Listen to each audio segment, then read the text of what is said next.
Assalamualaikum warahmatullahi wabarakatuh. Masih bersama dengan Irafiki TV. Semoga Allah Subhanahu wa taala selalu memberikan hidayah, taufik, inayah dan menetapkan sahabat Rasulullah sallallahu alaihi wasallam. Penasaran dengan ceramah ini? Yuk kita tonton. Pelajari sejarah hidupnya Ayub alaihissalam. Coba lihat Ayub. Ayub alaihissalam diuji. Anak meninggal. Apa kata Ayub? Alhamdulillah, saya pernah punya anak. Berapa banyak orang bertahun-tahun suami istri tidak punya anak. Habis hartanya kebakar, habis hartanya bangkrut. Datang iblis, tidak usah lagi kau sembah Tuhanmu, apalagi kau sembah itu Tuhanmu Ayub. Dia ambil anakmu, dia ambil hartamu. Apa kata Ayub? Alhamdulillah, saya sempat kaya. Berapa banyak orang dari lahir sampai meninggal tidak kaya-kaya, saya sempat kaya. Alhamdulillah. Tidak cukup di situ, diuji lagi, sakit lagi Ayub alaihissalam. Datang lagi iblis, Yub, anakmu meninggal, hartamu habis, sekarang kau sakit, sembuh, ndak sembuh-sembuh, ndak usah kau sembah Tuhanmu. Apa kau sembah Tuhanmu itu? Dia ambil semua kesehatanmu. Apa kata Ayub? Alhamdulillah, saya sempat sehat. Berapa banyak orang dari lahir sampai meninggal tidak pernah sehat? Saya sempat sehat, alhamdulillah. Coba pakai ilmu ini Pak, Bapak tenang. Tiba-tiba dimutasi, alhamdulillah saya dimutasi. Teman saya 13 yang daftar tidak ada yang lulus.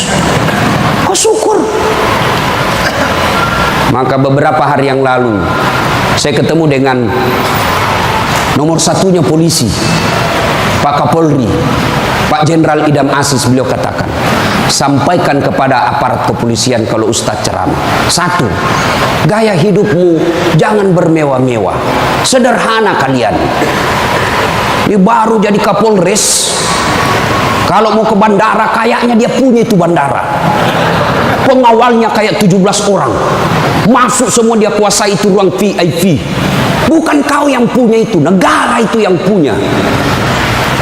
Apa dilarang? Tidak dilarang, tapi tidak pantas. Datang, belum lagi pasukannya istrinya,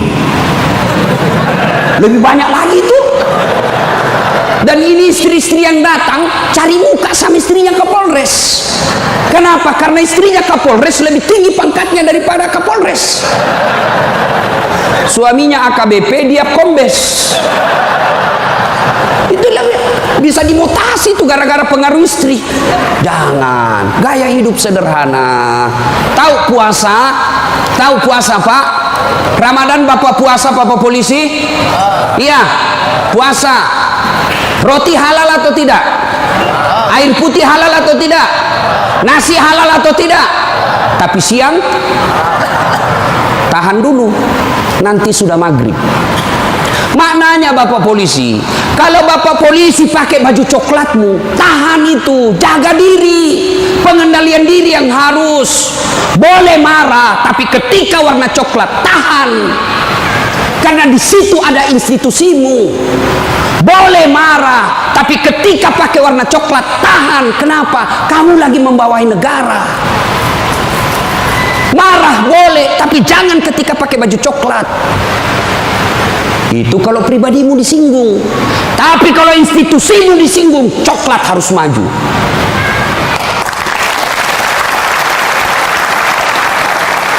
Kalau kamu unjuk rasa, cuma unjuk rasa diludahi, anggap saja itu angin lalu. Biasa bos. Jangankan kalian, komandanmu saja yang jenderal pernah diludahi.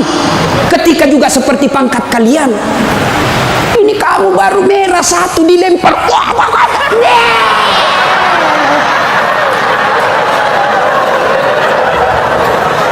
bos, Rasulullah Pak pergi sholat jamaah, diludahi dari atas. Wah. Apa Nabi melempar? Coba kalau Bapak polisi. Tidak boleh begitu bos, kacau negara. Kalau cuma diludahi bos sama anak STM, jangan kau pukul kepalanya orang bos. Saya serius, jangan ketawa, saya serius ini Pak. Bapak kalau menangani unjuk rasa jangan pukul kepalanya orang, Pak, jangan. Ini ibaratnya laptop prosesor, Pak.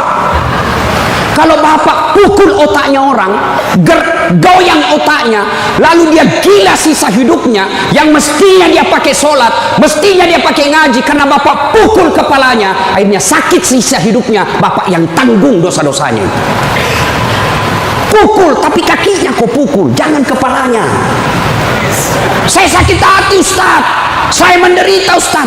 Itu gunanya Anda dilatih ketika sebelum jadi polisi. Ngapain kalian dilatih fisik kalau mentalmu tidak bisa kuat? Apa gunanya Bapak dilatih? Bawa pasir berkilo-kilo di belakang, lari di sungai, tengah malam disuruh lari, tengah siang hari disuruh lari, panas pagi, siang lari, dingin lari, kadang-kala tidak pakai baju. Apa gunanya? Supaya Bapak tahan tempur. Kalau cuma baru marah, cemen lu men. Bisa? Kamu sendiri yang bilang gaspol. Ya. Salatullah ala toha salatullah ala yasin. Terima kasih. Bapak-bapak senang enggak jauh dari rumah? Bu Ade bilang senang. Ada apa ini, Bu? Berarti ada masalah dengan ibu. Kalau ada suami yang sudah tidak betah di rumahnya, tidak tenang hatinya di rumahnya, berarti istri gagal menjadi istrinya dia. Bukankah istri, kata Nabi, yang soleha itu membuat hati suami betah di rumah? Bagaimana suami mau betah di rumah? Ibu kasar ngomong, baru datang ditunjuk-tunjuk, bodoh. Ini biasa, ini kan perasaan istri ini kan seperti cuaca, susah ditebak. Kita bawa martabak pulang dengan harapan, oh disenang ini, genang ini, bawalah kita martabak. Dapat pelukan hangat ini. Begitu dikasih martabak langsung, apa martabak? Itu voucher listrik habis. Martabak dibawakan, voucher listrik dipersoalkan. Nih. Hei, Bu, hei, buat suami tenang di rumah. Datang suami, sambutlah. Assalamualaikum kakandaku Arjunaku. Dan suaminya berkata, waalaikumsalam adindaku Sri Kandiku. Istrinya ih, cakep betul abangku hari ini. Dan suaminya berkata, berarti saya jelek kemarin. Bapak juga tidak tahu dipuji. Lalu suami datang marah-marah. Ibu bukakan sepatunya, tadi hendak unjuk rasa, dilempari, dimaki sama ibu-ibu. Ibu tampil di sampingnya, sabar bang, inilah brimo pilihan hidup. Insya Allah kesabaran abang menjadi amal di sisi Allah. Jangan cari rasa penghormatan dari manusia, carilah ridha Allah. Abang bekerja sama polisi menjaga keamanan Republik, itu jadi amal supaya Ustadz Dasat bisa ceramah, kami amankan Indonesia, jadi amal jariah. Lalu begitu duduk suami, bukalah sepatunya itu yang sudah mulai lusuh, sambil ibu menyanyi, bila kamu di sisiku, hati rasa syahdu, sambil peluk cium. Senang sih, itu senang, kasihan. Pas sampai lagi dapur berantakan, suami marah-marah, apa kau kerja ini, berantakan semua dapur. Ibu langsung peluk dia dari belakang sambil menyanyi, insaflah wahai manusia. Ya ibu, hei, ini bagaimana suami mau betah di rumah, baru datang ngomel, bodoh memang ini, apa kau tahu? Dia bilang suamimu, apa bodoh-bodoh? Kenapa kau mau sama saya? Apa mau jawab? Sampai lagi kita berharap di rumah romantis, istri di rumah, daster tinggi sebelah, bau asap, mukanya ndak jelas, ada lagi ketimun disimpan di matanya. Nonton sinetron, dia angkat keteknya sambil dicabut. Bagaimana kita tidak cepat sakaratil maut? Hei, bu, buatlah suami betah di rumah, supaya suami berkata, meskipun saya menderita di jalan, meskipun saya susah di unjuk rasa, meskipun saya dimaki sama komandanku, tapi ada istri di rumahku, bidadari dalam surgaku. Bisa ibu? Bisa? Serius? Bisa? Nah, itu semua bisa kita lakukan apabila kita sabar. Yang kedua, sholat. Bapak ketika ada masalah, perbaiki sholat. Bapak mau jadi Kapolres, mau jadi Danton, mau jadi Kapolda, tidak usah cari muka sama pimpinanmu. Capek cari muka sama manusia. Siap. Tidak laku, men. Cari muka kepada Allah. Kerja saja tugasnya seperti profesional.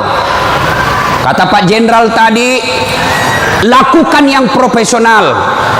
Meningkatkan sumber daya polisi, kirim pendidikan, jaga akhlak, perbaiki attitude. Insya Allah Bapak lakukan itu, Allah yang ngurus pangkat jabatannya Bapak.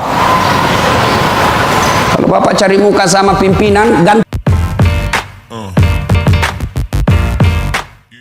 Alhamdulillah sudah mendengarkan ceramah ini. Semoga ilmu yang didapat barokah dan bermanfaat, dan kita semua selalu diberikan kesehatan, diberikan kelancaran rezeki, dimudahkan segala urusannya. Amin Allahumma amin. Sekian, terima kasih. Assalamualaikum warahmatullahi wabarakatuh.